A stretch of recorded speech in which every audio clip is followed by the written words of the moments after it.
I should not have opened that door in my grandfather's house. I inherited my grandfather's house a few months ago. It's a small, isolated farmhouse in the middle of nowhere, surrounded by woods. I inherited my grandfather's house a few months ago. My mom didn't want it, so when the lawyer handling the estate contacted me, I figured I'd at least check it out before deciding what to do with it. I never met him. He died before I was born, and my mom never really talked about him. All I knew was that he built the house himself, and that he died in it. My mom wanted nothing to do with the place. When I told her I was thinking about keeping it, she got weirdly quiet and just said, "I wouldn't if I were you." I didn't listen. At first, everything seemed fine. The house was old but solid, and I figured I could fix it up. It smelled musty, like no one had lived there for a long time, but that was expected. The first night, I noticed the house made a lot of noise, popping, creaking, the usual old house stuff. But some of the sounds were different. I'd hear floorboards groaning in the next room when I was sitting completely still. A couple of times I could have sworn I heard faint shuffling upstairs, but when I went to check, there was nothing. I told myself it was just the house settling. Then I found the basement. The door was locked with a heavy old padlock. That struck me as weird. Why would my grandfather lock his own basement? The key wasn't anywhere, so I ended up cutting the lock off. The basement itself wasn't that unusual. Just dusty shelves, old furniture, and a bunch of junk covered in cobwebs. But in the far corner I noticed something strange. A second door, almost hidden behind a stack of crates. Unlike the rest of the basement, which was unfinished wood and stone, this door was solid, dark oak, reinforced with iron brackets. I hesitated. Something about it felt wrong.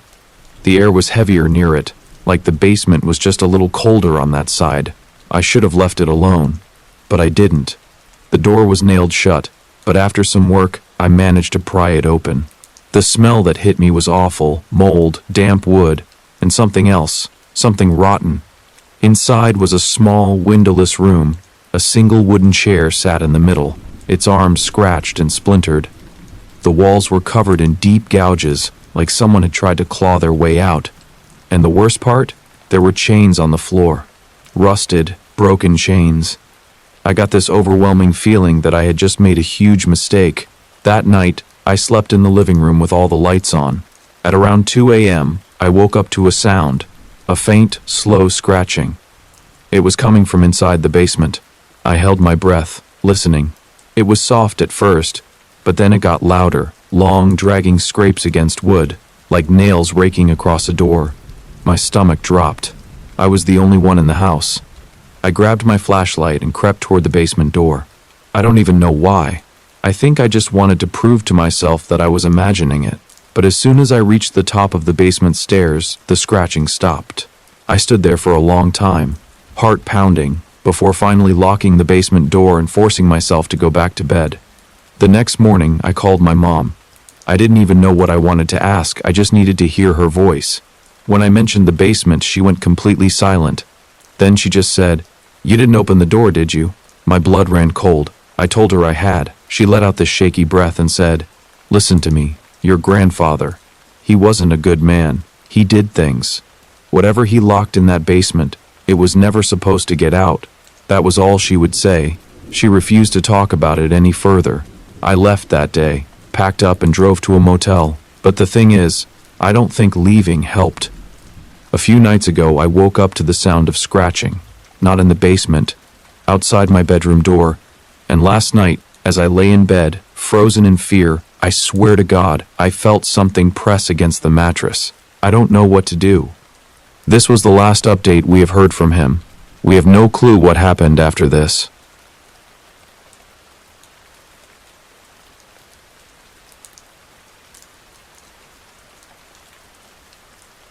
Growing up, I had a very normal life. However, this all changed when I moved houses in the 7th grade. After that, everything went downhill. At first, everything was seemingly normal. Sure, I was nervous about leaving my old friends behind, but I figured it wouldn't be hard to make new ones as I was a very social kid. The house itself was beautiful. Sure, it was old, but nothing out of the ordinary. My parents were excited, as was I, until we stepped inside the house. I remember feeling a chill on the back of my neck. I looked up and noticed there was a vent beside me. I laughed it off, figuring it was just the air conditioner as it was summertime. I remember walking down the narrow hallway.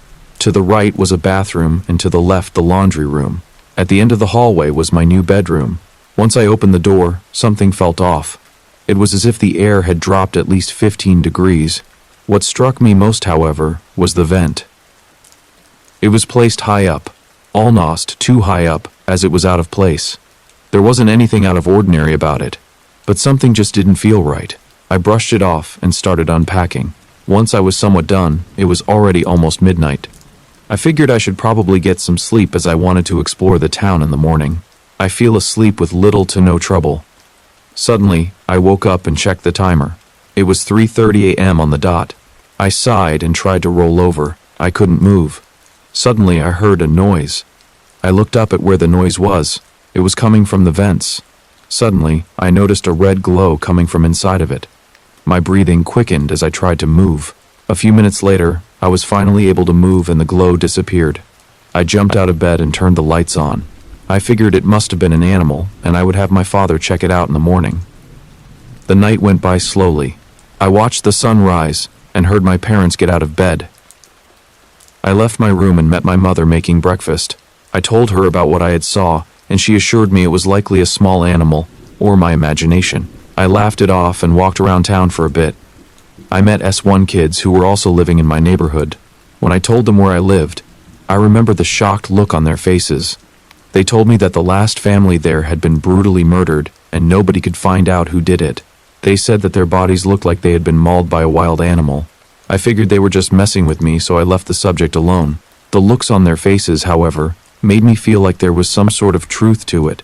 Once the sun went down, I walked home. I saw a note on the kitchen counter that was signed by my parents. The note said they went out to dinner. This wasn't out of the usual, so I shrugged it off. I took my shoes off and went to my room. I climbed into bed and tried to relax, but the silence around me felt oppressive, like the walls themselves were closing in. My eyes kept flicking up to the vent in the corner of my room. It seemed so ordinary, but I couldn't ignore the way it made my skin crawl. The red glow from the previous night was still vivid in my memory. My heart thudded in my chest as I lay in the dark, listening. The house creaked and groaned as if it had a life of its own. I kept waiting for the sound I dreaded, the sound from the vents. It came. A soft scratching noise, the kind that almost made you think you were imagining it, but not quite. My body went rigid as I turned toward the vent. The scratching was slow at first, almost methodical, and then a faint tapping followed. Tap, tap, tap. The noise seemed to move across the ceiling and then down the wall toward me. I felt my heartbeat in my throat as I stared at the vent. I didn't want to move, but I couldn't tear my eyes away. A cold wind brushed across my face, though I couldn't understand where it came from. The temperature in the room dropped, the hairs on the back of my neck standing on end. The scraping noise grew louder, then stopped. My breath caught as I heard something else, a whisper. It was so faint that I almost missed it. Come closer. My blood ran cold. It was a voice, but it wasn't my own, and it wasn't from the house. I could feel it in my bones, deep in my gut. It came from the vent, from inside the walls. I tried to move, to scream, but my body wouldn't obey. The whisper continued, now louder, clearer. We're waiting. Then, I heard it. A loud bang. It was like something heavy slamming against the walls. It came from upstairs. I froze. Something was in the house with me. I ran back up to my room, my heart pounding so loud I could barely hear over the frantic rush of my footsteps. The vent was vibrating now, as if something was pressing against it from the other side. I stood frozen in the doorway, watching in horror as the metal slats of the vent began to creak open. The growl came next. It was low, almost animal-like. And then, the voice. It spoke again, louder this time, unmistakable. Come here. I felt a wave of terror rush over me. This wasn't just a prank or my imagination. There was something living in the vents, something that had been here long before I arrived, something old, dark, and hungry. In a panic, I ran from the room, tearing down the stairs, but the house seemed to shift around me. The hallway stretched longer and longer as if the walls were moving with each step. I slammed into the front door, but it wouldn't budge. My hands shook as I fumbled for the keys. The scratching intensified behind me. Whatever was in those walls was close, too close. I could hear the growls now, almost like breathing, heavy and strained. I turned to see the hallway. There was nothing there. I couldn't breathe. I couldn't think. My only instinct was to escape.